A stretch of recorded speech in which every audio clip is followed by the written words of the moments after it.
করলাম, ওনার অভাব অভিযোগ শুনলাম এবং ওনারা হাইকোর্টে এবং সুপ্রিম কোর্টে সুমোটো কেস চলছে এবং হাইকোর্টে ওনারা গেছেন।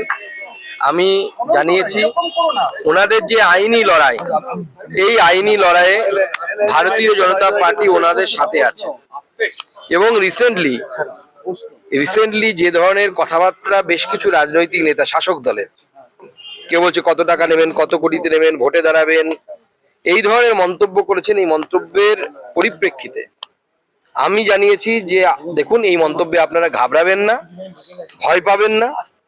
বিজেপি এবং পশ্চিমবঙ্গবাসী আপনার সাথে আছে, পশ্চিমবঙ্গবাসী আপনাদের সঙ্গে আছে। আপনারা যে লড়াইটা চালাচ্ছেন সেই লড়াইটা চালিয়ে যান।